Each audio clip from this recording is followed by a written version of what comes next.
मृत्यु के बाद। उसके बाद एक मनुष्य योनि प्राप्त हुई ब्राह्मण के घर पर। ब्राह्मण की 2 स्त्रियां, एक से कुछ बालक और एक से एक कन्या एक बालक। वो एक बालक भरत जी हुए और संयोग से इस जन्म में भी उनका नाम भरत ही पड़ता है। अब सीधे साधे बालक हुए, माँ बाप की मृत्यु जल्दी हो गई तो बड़े भाइयों ने इनको पढ़ाया नहीं, शिक्षा रोक दी। क्यों?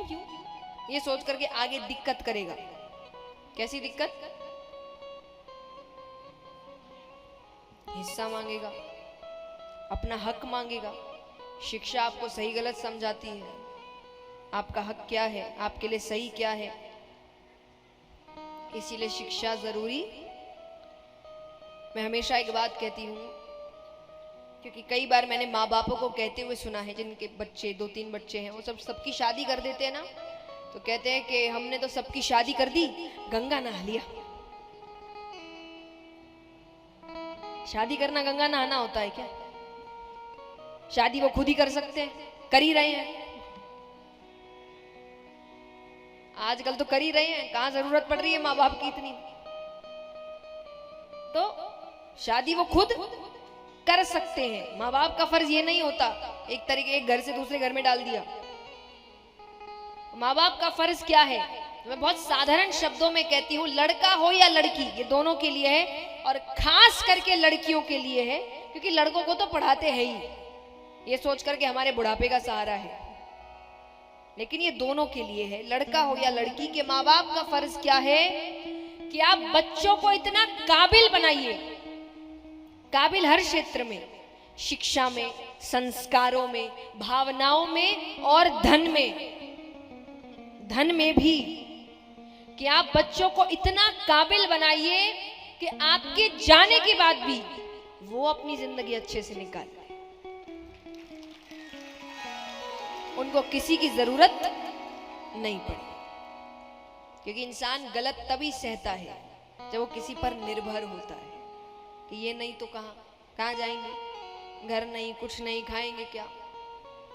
तो ये करके मत जाइए, इसको काबिल बना कर जाइए कि इसको किसी की जरूरत नहीं। और इसके बाद अपने आप रिश्ते अच्छे बनते हैं, क्योंकि अब भावनाओं पर बन रहे हैं, निर्भरता पर नहीं कि हमको इस चीज की जरूरत है, उस चीज की जरूरत है, नहीं, अब सिर्फ प्रेम की वजह से बन रहे हैं।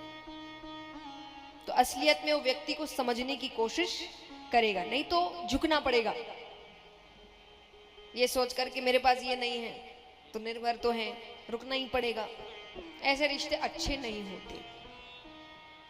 तो बच्चों को काबिल बनाइए, शिक्षित करिए। तो उनको पढ़ाया नहीं गया, घर के काम इत्यादि कराने लगे। अब घर वाले कराते सो कराते, बाहर वाले भी कराने लगे। अब बाहर वाले करे, भरत जरा ये काम कर देना, भरत जरा ये सफाई कर देना, भरत जरा ये कपड़े उठा देना, भरत जरा काम कर देना, बच्चे को संभाल लेना, वो सब कर देते। उनकी इस सरलता को उनकी मूर्खता समझी और उनका नाम रख दिया जड़ भरत। जड़ माने मूर्ख। जड़ का मतलब होता है ऐसे एक और मतलब, पर जड़ का एक और मतलब है मूर्ख। तो उनको गांव वाले बुलाते थे जड़ भरत, कि मूर्ख है ये। अब यहाँ भाइयों ने सोचा कि हम काम कराते सो कराते, बाहर वाले तो बिना पैसे दिए कराते। तो उनको गांव के बाहर उनका एक खेत था, उसकी रखवाली के लिए भेजा। वहां ना खाने की व्यवस्था, ना रहने की व्यवस्था, पर भेज दिया, वो चले गए। अब उस खेत के पास में एक माता भद्रकाली का मंदिर था। वहां अफवाह उड़ रखी थी कि कोई किसी की बलि चढ़ा दे तो माता मुंह मांगा वरदान देती है। अफवाह, वरना कोई भगवान ऐसे नहीं होंगे जो किसी बेगुनाह की बलि लेकर आपकी इच्छाएं पूरी करेंगे। तो उनको पता चलता है, तो डकैतों ने कहा ढूंढो किसी को, यहाँ पर बैठा होगा। बलि चढ़ाते और इतना धन मांग लेंगे माता से कि कभी भी डकैती करने की जरूरत नहीं पड़ेगी। ढूंढा तो एक ही मिलता है, भरत जी को उठाकर लेकर आए। अब उनको तो पहले खाना दिया गया। अच्छा, भूख इतनी लग रही कि दोनों हाथों से खाने लगे। जब तृप्त हो गए तब उन्होंने कहा कि आज कोई उत्सव है क्या?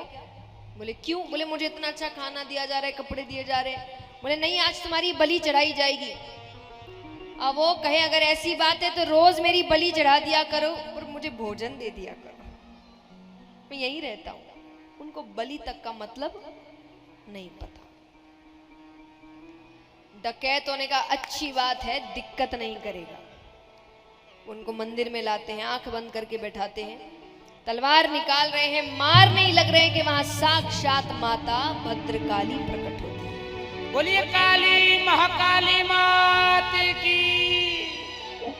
उनकी रक्षा करती है, उन डकैतों का उद्धार करती है, उनके मस्तक पर हाथ रखती है और मां सरस्वती उनके मस्तक पर प्रवेश करती है।